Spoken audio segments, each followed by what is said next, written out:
My parents, 65 female and 67 male, are livid because I'm not allowing them to see my daughter after they spanked her. Am I the a-hole? For context, I live abroad, and this is only the second time my family has met my daughter. My wife, 28 female, and I, 28 male, flew down for the holidays, as well as an extended vacation, so our 3-year-old daughter could see my home country, Brazil, and have a fun, different experience. We spent New Year's at my parents' house with my extended family. Everything seemed to be going well until the 3rd, when my wife and I left the house to run some errands and left my daughter alone with my parents. My daughter is a very smart girl.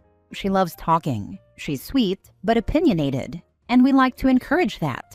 We want her to know that her voice and thoughts matter and that we are there to listen. My parents, however, seem to disagree. While we were out, my mom called me and told me that my daughter was being disrespectful. I asked her what she was doing, and she told me that my daughter was arguing about the cartoon they had picked for her to watch and wanted to watch something else they didn't know.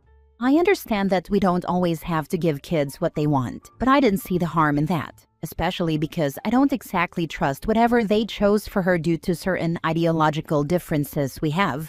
So I sent her a link to a YouTube series my daughter likes to watch and asked her to put that on instead and tell her that mom and dad would be back soon to talk to her. Next, my mom told me she had already taken care of it. I was confused as to what that meant, and she followed up by saying that she had spanked my daughter to teach her not to argue. Needless to say, I was furious. I hung up, told my wife, and we immediately dropped everything and drove back. We do not spank. We never have and never will. As someone who was spanked a lot for unnecessary and stupid reasons, I understand that it does not work and only harms the child. And yes, I had mentioned this to my parents before. We had a pretty ugly argument when we arrived, but I kept my position clear. They did not have the right to do that, and I would not be taking it lightly. My parents are very strict in their ways, and they refuse to apologize or even acknowledge that what they did was wrong, if not for the spanking itself, then at least for doing it without my permission. Long story short, we packed up the same day and left. I called the hotel in the next city we were visiting and booked a room earlier than planned. It was about a week before we were originally going to leave. I made it very clear to my parents that I didn't want to hear any more excuses. I sent them some articles on parenting and child abuse and told them I wouldn't be talking to them or allowing them to talk to or see my daughter again until they had read them and contacted me to apologize and acknowledge that what they did was horrible and wrong. Fast forward to now. It's been over 2 weeks, and all I've heard from them are enraged complaints about how they knew what they were doing because they did it to me and I turned out okay, so it must work. About how I'm being ridiculous and unfair because they were only trying to help, and about how they don't get to see my daughter often since I live abroad. I've received calls from my sister, who is a lot like them, defending them, from my sister's husband, from his father, from 2 of my uncles, my father's brothers, and even from some of my cousins. To put it shortly, everyone is saying that I should forgive them and forget about it because they had good intentions and don't get to see my daughter often, so I'm being unfair. We had plans to spend a few more days with my parents in early February before our flight home, but I canceled them. I still don't think I'm wrong, but I can partly see their reasoning behind the "they don't get to see her often" point, though I'm still very much not inclined to yield. Am I the a-hole? Now for the top comments before reading the update. What's their problem? They don't see her often, so they think they can hit her? Besides, they haven't offered a single apology. They're completely convinced they're in the right, so they'll do it again. And they've enlisted the whole family behind them. A family whose capacity for self-reflection is clearly lower than the IQ of a mussel in marinara sauce. You're not in the wrong. I think they don't want to apologize because that's how they raised me. And if they do apologize and admit they were wrong, it won't be just for this instance, but for the way they acted for decades before this. They're too proud for that. The rest of my family is very much like that too. Your child, your rules. And by the way, they haven't seen this child since she was born, and their idea of bonding with the kid they've never really met before is to hit her. Sounds like a dumb way to develop a relationship with a toddler. Unfortunately, they don't know much about developing healthy relationships, or they believe they have authority over her, which I'm trying to make clear they don't. Go no contact with all of them. Good riddance. I've been talking to my wife about this. We were staying with them mostly to humor them, if I'm being fully honest. We hadn't seen them since our daughter was a newborn, and they had been asking incessantly for us to visit. It wasn't even the main objective of our trip. I think it might be best to cut our losses if we do. Now for the update. This post got a lot more attention than I was expecting. I showed it to my wife, and we decided to block everyone who has been calling or texting us about the situation. We'll enjoy the rest of our vacation in peace. Once we're back home, I'm going to call my parents and explain to them one last time why what they did is unacceptable.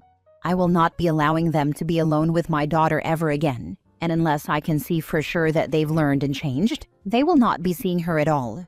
I'll keep them muted and contact them only if something urgent happens in the family. I've also seen some comments debating spanking kids, and I believe this is a discussion we as humans shouldn't even be having anymore. Spanking, or any kind of physical punishment, is abuse, and there's never any excuse to resort to violence. If a child is too young to reason with, they won't understand why you're hitting them. If they are old enough to reason with, then reason with them. Next story. Am I the a-hole for going no contact with my daughter due to my wife? My daughter, who is 26, has always hated my wife. My wife and I are both 43. My wife came into my daughter's life when she was already an adult. My daughter tries very hard to taunt my wife into a fight, and my wife just ignores it. My wife and my ex are good friends, and my ex cut off our daughter 2 years ago for her behavior, and because, according to my ex, my daughter is a narcissist. Her sister is a therapist and has told me this too, but I was always hesitant to cut her off. My daughter took my wife's phone and wrote a text message to a random person who ended up being my daughter impersonating another person. She created this entire conversation with herself to make it look like my wife was having an affair, and then told me that my wife was cheating on me, which was a complete lie. My wife found out and did not make a big deal out of it, but she made it clear that she wanted nothing to do with my daughter anymore, while also saying she would never stop me from being in her life. Now my daughter's getting married to her longtime boyfriend and did not invite my wife. It's her wedding, so she can do what she wants. However, I told her that my wife and I are a package deal, and it's common courtesy to invite a married couple. My wife and I had a daughter together last year, who is turning 1 soon.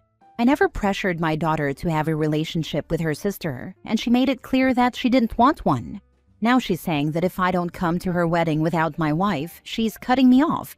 My ex-wife, her mother, told me that it's best if I just cut her off myself, and that it's stupid that I keep subjecting my wife to our daughter's behavior. I kind of agree, so we did just that. We have not had contact with her for 6 months now. Am I the a-hole for cutting off my daughter? Ex cut off our daughter 2 years ago for her behavior and because, according to my ex, my daughter was a narcissist. I don't doubt your wife, but this reads as 2 parents who had a daughter with a legitimate personality disorder and decided to cut her off in adulthood, rather than try to pursue professional diagnosis or management of her troubling behavior. She has been in therapy for years. What's happened has happened though, and I am not willing to have her in my life. How do you force an adult daughter into getting help for something she doesn't see as a problem? OP does not indicate that the daughter has acted this way all her life. The story starts with OP saying she was already an adult. So, armchair psychologist, how exactly should OP and his ex have approached this? Do you know something the rest of us don't about treatment options? She has acted like this all her life. Sorry if that was unclear. She has also been in therapy for years. We cannot force her to keep going anymore, and her actions have led to this. I would not take this from a stranger, so it does not make sense for me to take it from my daughter just because I'm her father. You're the a-hole. She doesn't have to invite your wife. It's clear you've chosen your wife over your child. However, it's your right to choose not to go to the wedding. Mind you, my daughter met my wife when she was 24. She is not a child anymore. She knew what she was doing and made an adult choice to make it seem like my wife was cheating. I would not take this from a stranger, so it makes no sense for me to take it from my daughter just because she is blood. I have chosen my wife and my minor child over an adult who decided to act like this. I will not go to her wedding. Next story. Am I the a-hole for being in my granddaughter's life despite my daughter-in-law? I'm a 55-year-old widowed man, and my oldest son, who is 32, is a stupid bastard. He has 4 kids with 3 different women, a 14-year-old son he had at 18, 2 daughters with his wife, a 2-year-old toddler and a baby who is a few months old, and another toddler daughter who is a year and a couple of months old, whom he had from an affair while his wife was pregnant with their first daughter. Yes, I know he's a stupid, cheating bastard, and I don't condone that at all. I would have supported his wife if she had chosen to divorce him, but she didn't. She stayed and had yet another baby with him. She's fine with my grandson, but she wants the entire family to act like his other daughter doesn't exist, and I refuse to do that. She's still my granddaughter, affair kid or not. I visited her and her mom in the hospital when she was born. My son wasn't there. They live less than 30 minutes away from me, and I visit her a couple of times a year. Her mom doesn't have a problem with it. I love that little girl just like I love all my grandchildren. I get her presents for her birthday and for Christmas, just like I do for everyone else. My daughter-in-law hates this and says that my son paying child support is more than enough, and that I shouldn't show the kids that she's equal to them. But she is. Now I'm not invited to their house, and they won't let me see my granddaughters, and it hurts so much. But I still won't abandon my other granddaughter, because it's not her fault how she was born. She's a pretty little doll, and she lights up whenever I come to visit her, which happens more now since I can't visit the others. I've even become friends with her mom's family, especially her dad. We just like chilling with our granddaughter. Am I in the wrong here? Not the a-hole. I applaud you for not giving in to your daughter-in-law after she withheld your other granddaughters from you. I get that it's hard for her that there's living proof that your son cheated on her, but the kid can't help that she was born out of an affair. You choose to be in the lives of all of your grandchildren. Your daughter-in-law chooses to keep her daughters from seeing their grandfather. There's only one a-hole here, and that's her, plus your son for cheating. My other granddaughter knows me and loves me, and she lights up whenever I come to visit her. I don't want to take that away from her, and I don't want to miss out on her life. I'll only stop seeing her when I die. Your granddaughter is lucky to have you, OP. Your daughter-in-law is the a-hole for taking out her anger on you and your granddaughter. And it's all because she can't punish her cheating husband. She needs to go to therapy. I know what I'll do. To suppress my feelings about my husband's betrayal, I'll live in denial about the impact of his actions, and then I'll force everyone to focus on me and my kids. And we can all live in blissful, deliberate ignorance of the fact that there's a whole human being that is part of my family. Why can't this old man see that? Please make sure that your will is squared up for this child and put barriers in place to protect her, because your son and his terrible wife will absolutely try to stiff her on your assets. OP can put everything in trusts for the grandkids and, in his will, include a clause specifically stating that he leaves absolutely nothing to his son for being a philanderer, and specifically leave nothing to the daughter-in-law for cutting off the relationship with the children as punishment for OP keeping a relationship with all of his grandchildren, while she refused to hold her cheating husband accountable. Then make the trusts for the withheld grandchildren contingent upon conditions of your choosing, like tuition paid directly to the school or payments made directly to institutions, not cash. Not the a-hole for keeping contact with your grandchild. Last story. Am I the a-hole for turning in my mother and giving my stepfather's ashes to my stepsister? When my stepdad died, my family and I picked up our lives and moved 5 hours away to help my mom. She didn't make enough money to keep her house, car, etc. without him. When we first got there, she dove into alcoholism and did not hold up her part of the deal or her contributions.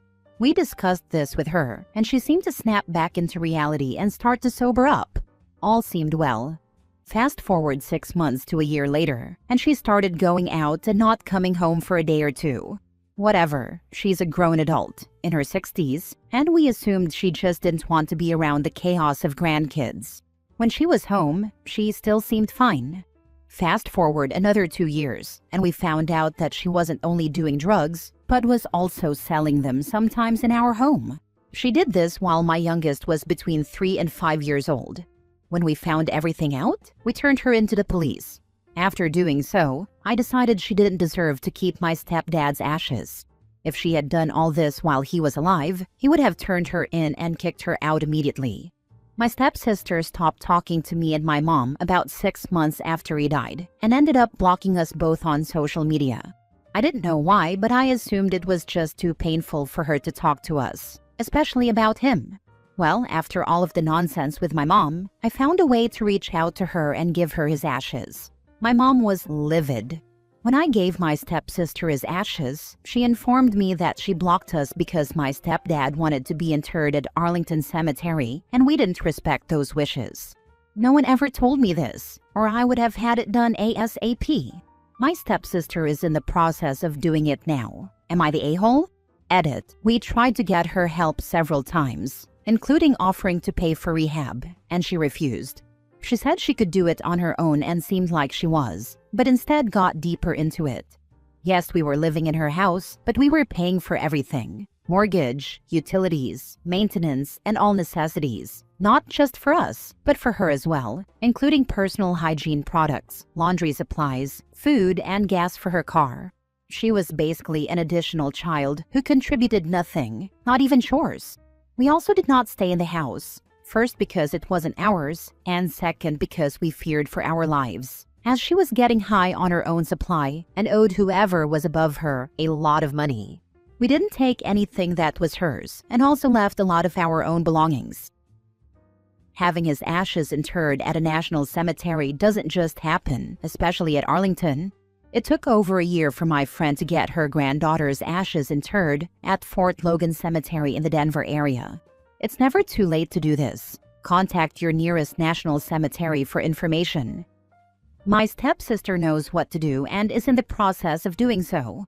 Thank you for the insight, though. Yeah, you way overstepped. No matter what your stepdad's wishes were, you didn't know that, so that's odd. His daughter did not take the time to come forward and tell you those wishes prior. I don't care what your mom was doing. That was her husband, and it was not yours to take. Definitely an a-hole. Stealing the ashes of her husband, living in her house, and being so unsympathetic to her needs as to push her out. Then claiming she was dealing drugs from her home where your kids had round-the-clock care, turning her into the police to finish off your conquest of all that was hers? Well played, a-hole. I don't believe anything you said about her. You have to be a troll. There's no other way you'd have the audacity to say a drug addict was providing round-the-clock care when she couldn't even care for her own house. Thank you. She was not providing round-the-clock care at all. She agreed to watch my youngest while I was working. I worked from home so I could help her at times as well, and usually made lunch for all three of us.